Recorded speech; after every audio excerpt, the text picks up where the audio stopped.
아비아의 현손이며 베냐민 사람이더라. 기스에게 아들이 있으니 그의 이름은 사울이요 준수한 소년이라. 이스라엘 자손 중에 그보다 더 준수한 자가 없고 키는 모든 백성보다 어깨 위만큼 더 컸더라.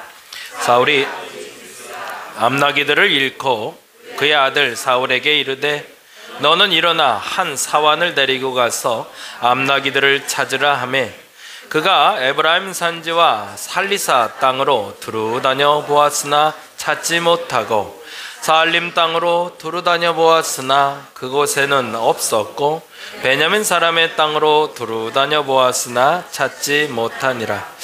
그들이 숲 땅에 이른 때에 사울이 함께 가던 사환에게 이르되 돌아가자. 내 아버지께서 암나기 생각은 고사하고 우리를 위하여 걱정하실까 두려워하노라 하니 그가 대답하되 보소서 이 성읍에 하나님의 사람이 있는데 존경을 받는 사람이라. 그가 말한 것은 반드시 다 응하나니 그리로 가사이다. 그가 혹 우리가 갈 길을 가르쳐 줄까 하나이다 하는지라. 아멘. 자리에 앉아주시기 바랍니다. 오늘은 무엇을 지키고 싶은가라는 제목으로 사울 이야기 조금 나눠보려고 합니다. 사울의 등장 배경이 크게 두 가지가 되는데요. 첫째는 백성들의 요구가 있었고 두 번째는 하나님의 응답이 있다라는 거예요. 제가 개인적으로 계속 얘기하는 것 중에 하나가 이스라엘 백성들이 살던 시대 중에 가장 행복했던 시대가 언제일까? 제일 행복했던 시대는 아마도 에덴 동산이겠죠. 하나님이 태초에 창조하신 흠없고 결 없는 그 시대, 그때를 살았을 때가 아마 제일 행복했을 거예요. 근데 그때를 살아본 사람은 아담 하나이기 때문에 뭐 우리는 할 말이 없고요. 그리고 또 하나 정말 행복했던 시대가 언제일까? 여러분은 언제라고 생각하세요? 성경의 쫙 시대를 봤을 때 첫 번째는 에덴 동산 그때라고 생각하고 두 번째는 언제일까요? 저는 개인적으로 생각할 때는 신약 시대라고 생각합니다. 평생에 예수랑 같이 살 수 있는 시대가 언제나 있을까요? 정말 행복했을 것 같아요. 상황은 우리랑 별반 다를 거 없어요. 먹고 사는 거 똑같고요, 싸우는 거 똑같고요, 식민지도 식민지대로 있었고요, 그리고 전쟁도 일어나던 시기예요. 근데 그때는 예수가 계셨어요. 그것도 우리랑 같이 똑같은 모습으로. 야, 이때처럼 행복한 때가 있었을까? 그때 한번 살아봤으면 원이 없겠다 생각할 만큼. 그리고 또 하나 너무 행복한 시대가 있는데 그게 바로 사사시대입니다. 왜냐하면 에덴 동산은 하나님의 전적인 통치 하에 만들어진 세상이 있던 시대라면, 신약시대는 예수가 함께 동행하던 시대였다면, 사사시대는 하나님이 우리를 믿고 세상을 맡겨준 시대이기 때문에 그렇습니다. 어찌 보면 지금 우리가 살아가는 시대 중에 가장 완벽한 시대라는 건 존재하지 않습니다. 그런데 우리가 알고 있는 시대 중에 가장 행복한 시대를 만들어갈 수는 있습니다. 어떻게 해요? 하나님의 전적인 통치는 불가능합니다, 이제는. 그리고 예수께서 재림하시기 전엔 다시 오시진 않을 겁니다. 그런데 중요한 건 하나님이 나를 믿고 맡기는 시대를 만들어갈 수는 있는 거죠. 어떤 사람들에게? 전적으로 하나님 앞에 순종하는 사람들이 있는 한 그 시대는 가능할 겁니다. 그래서 사사시대가 가장 행복한 시대라고 저는 말하고 싶어요. 근데 안타깝게도 사람들이 그 행복이 진짜 행복인 걸 알지 못해요. 하나님이 전적으로 나를 믿고 그 모든 것을 맡겨주셨다면 나는 내 마음대로 하는 것이 아니라 하나님이 원하는 대로만 산다면 모든 것이 사실은 형통할 수 있는 시대거든요. 사실은 대부분의 그리스도인들에게 그 시대를 열어주신 겁니다. 너희가 예수를 믿기만 한다면, 그리고 나를 믿고 따르기만 한다면 그 길을 내가 인도하리라고 얘기하셨고, 길이고 진리고 생명 되신 예수가 함께 하시며 동참해 주신다고 했고, 히브리서 기자는 세상이 감당하지 못하는 사람들로 만들어주겠다고 약속하셨습니다. 근데 문제는 우리는 그 시대를, 하나님의 신뢰를 무너뜨리면서 산다는 게 문제가 되죠. 하나님은 한 번도, 제가 성경 볼 땐 그래요, 한 번도 당신이 원하는 대로 된 적이 없어요. 얼마나 억울했을까? 에덴 동산 잘 만들어놨더니 한 방에 무너뜨려요. 예수 오셨는데요, 예수를 죽여요. 하나님은 당신이 원하는 대로 뭔가를 좀 계획하고 준비하시는데 그대로 하나도 되질 않아요. 오늘 본문의 얘기도 동일합니다. 사사시대를 통해서 내가 너희를 믿고 맡겨줄게, 너희들이 하고 싶은 대로 해봐가 아니라 나를 믿고 따라와봐. 그러면 그 세상은 행복할 거야. 그 세상은 살만할 거야. 그 세상은 젖과 꿀이 흐르는 땅이 될 거야 라고 약속하셨는데 그대로 살아내질 못해요. 그리고 나서 사람들이 얘기합니다. 그리고 나서 오는 그 고난과 그 역경과 그 어려움이 하나님 때문, 더 정확히는 자기 소견대로 살다가 왕이 없기 때문에 일어난 일이라고 착각을 합니다. 그리고 사람들이 얘기하기를 하나님의 통치 아닌 것 같고요, 우리는 다른 나라처럼 왕이 있어야 될 것 같습니다 라고 요구를 해요. 어저께 장례가 또 있었어요. 이제 제 나이가 그런가 봐요. 제 나이가 어릴 때는 부모님이 돌아가시던 세대면 제 나이가 되니까 제 또래들이 세상을 떠나는 시대가 이제 시작이 되네요. 그래서 지난번에 세미나 갔을 때 어르신도 아니죠, 저희 연배의 선배님이 돌아가시는 경험을 통해서 요 한 주 동안 서너 명의 세상을 떠나는 경험을 하는데, 어제는 조금 더 당황스러운 82년생 목사님이세요. 새벽에 금요일 날 이제 설교 준비 마치고 귀가하는데 집이 좀 오래된 집이래요. 본인이 살던 집이. 이게 이제 새벽에 가면 주차하기가 어렵잖아요. 이게 이제 주차하기가 좀 어려우니까 오토바이를 좀 타고 다니셨나 봐요. 근데 이제 사거리에서 이제 신호대기 중에 있다가 오토바이를 출발을 했는데 음주운전하는 차가 와서 바로 들이받았대요. 근데 다행히 그 블랙박스로 확보가 됐고 지나가던 그 택시 운전사가 발견을 했어요. 그래서 가족에게 연락이 온 게 새벽 4시. 그래서 병원에 갔는데 전화가 그렇게 왔대요. 영안실로 오라고. 그러니까 아예 뭐 손을 써보지도 못한 상태에서 그 자리에 세상을 떠난 거죠. 아이가 지금 초등학교 1학년, 초등학교 3학년 아이 둘 있습니다. 근데 새벽 4시에 그 전화를 받고 사모님이 혼자 그 일을 다 치르고 새벽 6시에 전화를 했는데 그때부터 이제 장례가 준비됐죠.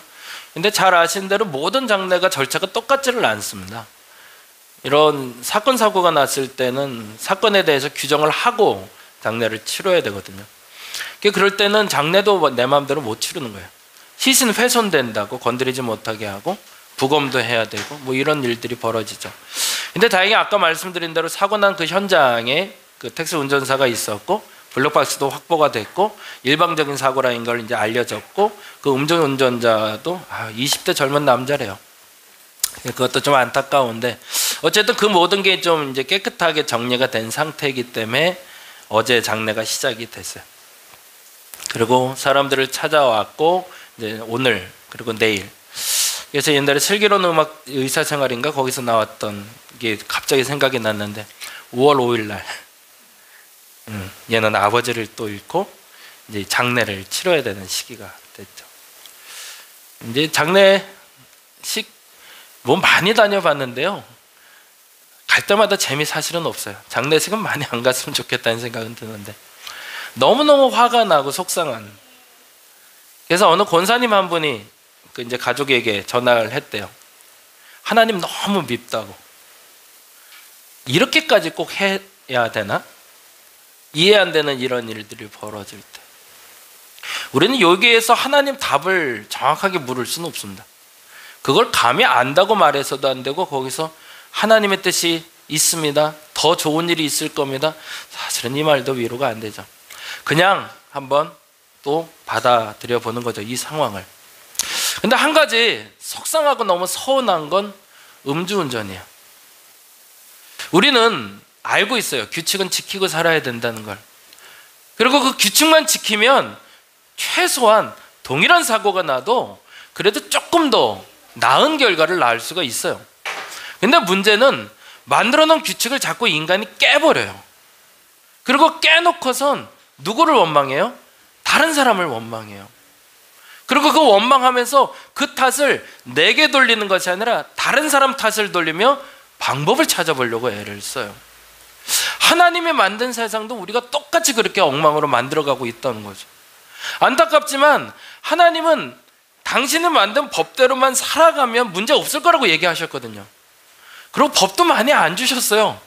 초기 에덴에서는 선악과 하나만, 더도 말고 덜도 말고 그거 하나만 좀 어기지 않으면 안 될까? 근데 더도 말고 덜도 말고 그거 하나만 어겨요. 또 그게 우리란 말이죠.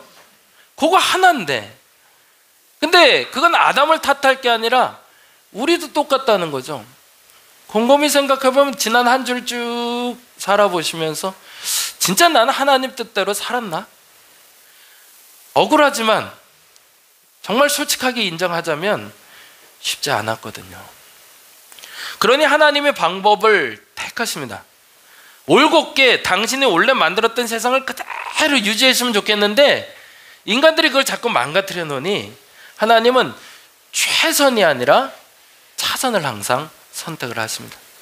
그래서 에덴이 아닌 광야로 사람들을 내몰기 시작하셨고, 예수의 십자가에 달려 돌아가시는 그 사건으로 어차피 예수를 저들이 죽일 걸 알았던 하나님께서는 부활을 기대하며 살아가게 만들어 주셨고, 사사시대가 안 될 걸 알았던 하나님은 최선이 아니라 차선인 왕을 세우기로 결정을 하신 거죠.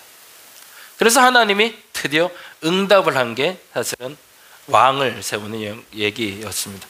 이 얘기 잠깐 다시 한번 읽어보죠. 다음 넘겨주세요. 예, 같이 한번 읽어보겠습니다.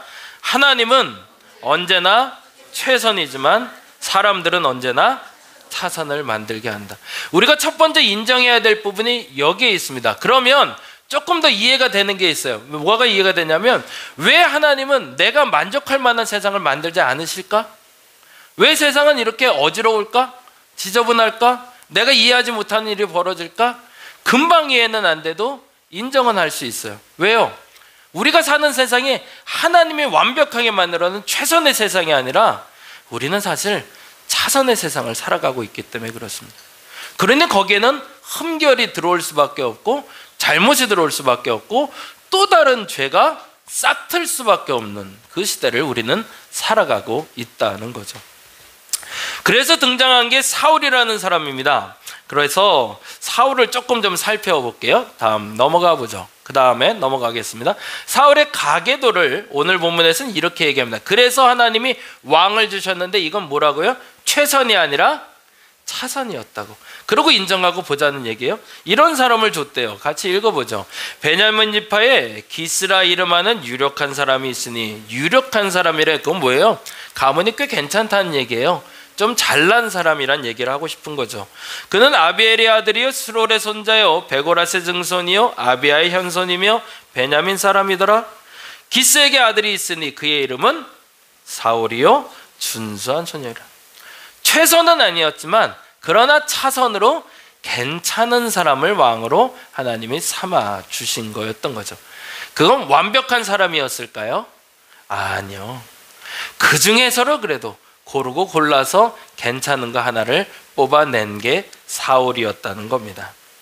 그 다음 절, 이스라엘 자손 중에 그보다 더, 그렇죠, 그렇네요. 그들 중에 최선이었던 거네요. 하나님 보기에 최선이 아니라 그들 보기에 최선인 거를 하나를 똑 뽑아낸 게 사울이었다는 거죠. 그리고 심지어 키는 모든 백성보다 어깨 위만큼 컸다고 되어 있습니다. 성품은 어땠을까요? 성품도 좋아요. 5절 볼까요? 5절 말씀, 그들이 숲 땅에 이른 때에 사울이 함께 가던 사원에게 이르되 돌아가자라고 얘기해요. 이 얘기는 잠깐 설명을 해야 되는데, 아버지 집에서 기르던 가축이 하나가 도난당했는지 없어졌어요. 그래서 아들인 사울 보고 찾아오라고 시켰는데 몇 날 며칠을 찾아봤는데 그 가축을 찾을 수가 없는 거예요. 찾을 수가 없는 사울이 어떡할까 고민을 하다가 하는 얘기가 이 얘기를 합니다. 아무래도 돌아가야겠다. 왜? 이유는 이렇게 되네요. 같이 읽어볼까요? 내 아버지께서 암나기 생각은 고사하고 우리를 위하여 걱정하실까 두려워하노라니. 아버지 염려를 하는 효자예요. 성품적으로도 괜찮은 사람인 거죠. 그러니 하나님 보시기에도 그렇고 사람들 보기에도 괜찮은 사람이 첫 번째 이스라엘의 왕이 됐던 겁니다. 그런데 문제는 그 사람이 왕이 된 후였죠. 이렇게 일이 벌어지네. 이거는 찾아보죠. 사무엘상 13장에 있는 말씀 같이 찾아봅니다. 하필이면 이런 실수를 해내기 시작합니다. 13장 11절 12절 13장 11절 12절 구약성경 426페이지에 있습니다. 읽어볼까요? 사무엘이 이르되 왕이 행하신 것이 무엇이냐 하니 사울이 이르되 백성은 내게서 흩어지고 당신이 정한 날 오지 아니하고 블레셋 사람은 믹마스에 모였음을 보고 내가 보았으므로. 이것도 잠깐 설명해야 되겠네. 전쟁이 났어요. 근데 이스라엘 백성들에게는 우선순위라는 게 있어요. 모든 걸 하기 전에 예배 드려요. 아침에 일어나면 예배 드리는 게 당연해. 그게 상번제라고 합니다. 모든 일을 치르기 전에 예배를 드리니 당연하게 전쟁 전에도 예배를 드리는 게 당연한 규칙이었어요. 그런데 문제가 벌어졌어요. 전쟁 중에 예배를 드려야 되는데 목사님이 늦게 온 거죠. 11시가 예배인데 11시까지 안 와요. 그러니 목사님이 안 오는데 어떻게 예배 드려야 되나 불안한 거죠. 그럴 때 어떻게 해야 될까 판단하는 주체가 그 다음에 지도자인 왕이었던 겁니다. 그래서 사울이 어떻게 해야 되나 고민을 하는데 안 되겠어요. 왜 안 되겠냐면 백성들이 동요하기 시작했거든요. 그리고 또 하나 문제가 발생했습니다. 적군은 점점 다가오기 시작하니 이럴 때는 결국엔 어쩔 수 없지. 상황이 이러니 그 다음 절에 이렇게 됩니다. 그래서 12절에 뭐라고 되어 있죠? 이에 내가 이르기를 블레셋 사람들이 나를 치러 길갈에 내려오겠거늘 내가 여호와께 은혜를 간구하지 못하였다고 부득이하여 거기다가 줄 쳐놓죠. 우리는 항상 이 핑계가 있습니다. 상황이 어쩔 수가 없었어. 내가 항상 하나님의 최선을 살아가지 못하는 가장 큰 이유는 부득이해서입니다. 상황을 이해할 수 있을 만큼 충분히 어려울 수도 있어요. 그렇죠. 전쟁이 나는데 적군은 달려오기 시작하죠. 백성들은 흩어지기 시작하죠. 그런데 예배 하나 안 드렸다고 전쟁에 나가지 말자는 건 왕으로서는 이건 문제가 된다고 얘기할 수도 있죠.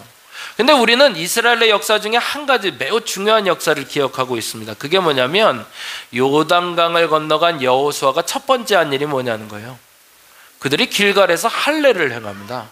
그건 무슨 말이에요? 전쟁이 일어날 위기 가운데 남자들을 다 할례를 행해서 3일 동안 옴짝달싹 움직이지 못하게 만들었다는 거예요.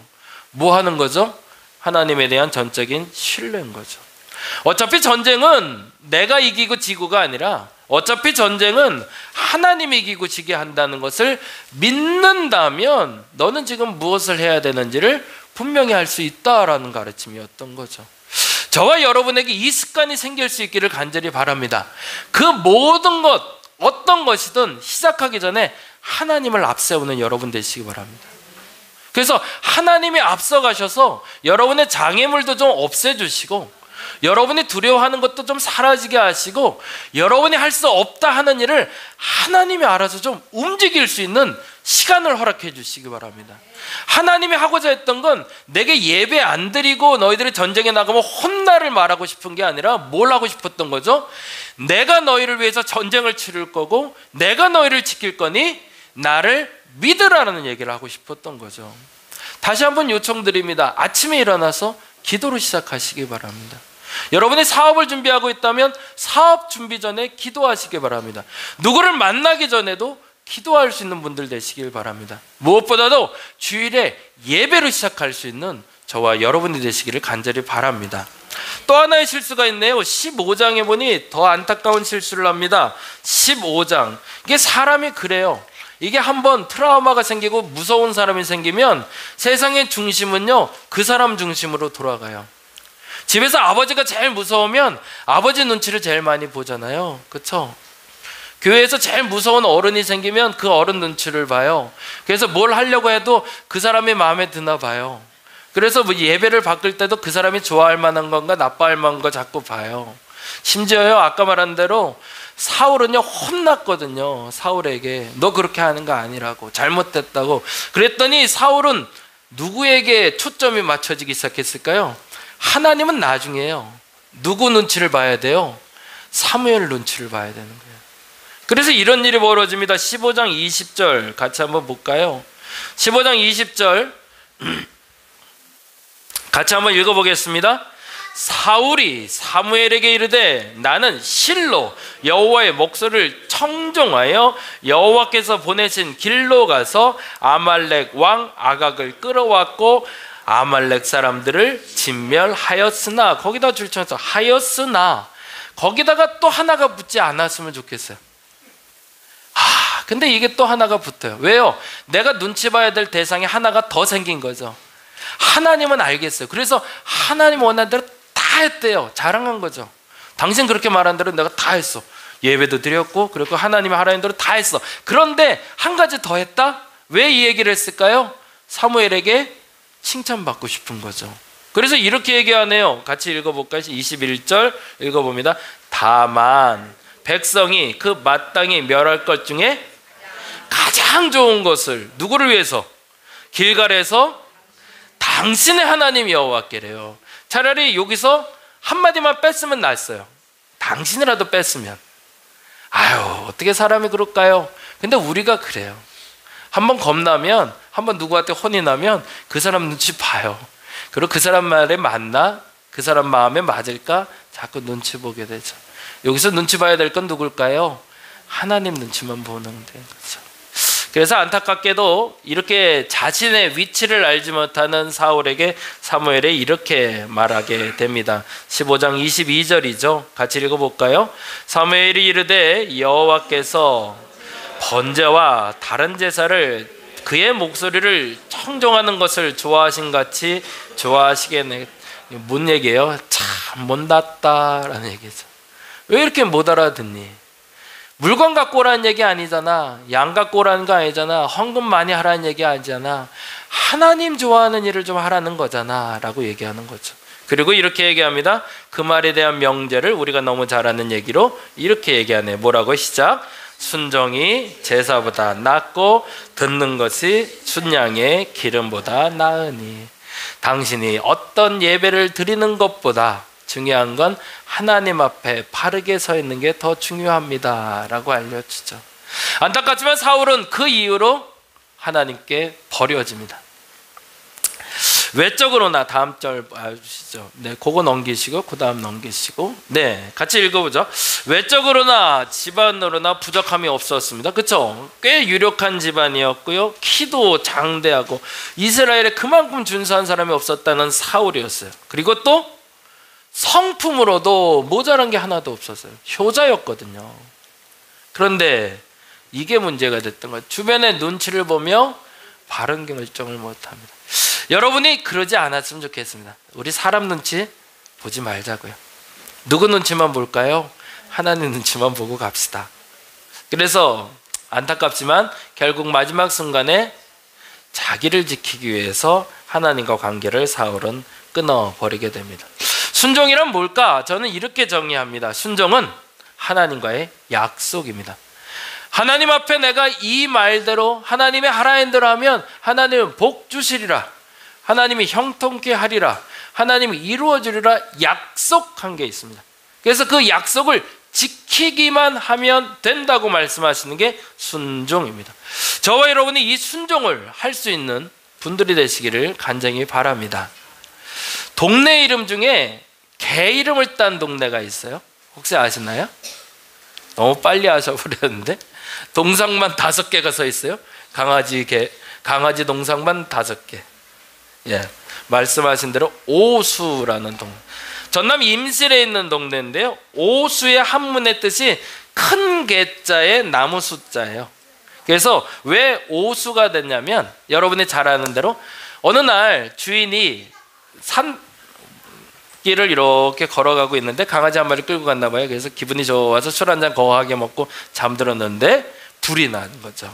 그래갖고 불이 나서 주인을 막 덤비려고 하자 강아지가 물속으로 몸을 뛰어들어서 그 물을 적셔서 주인 주변으로 불이 못 오게 막았다가 결국엔 죽었다는 이야기.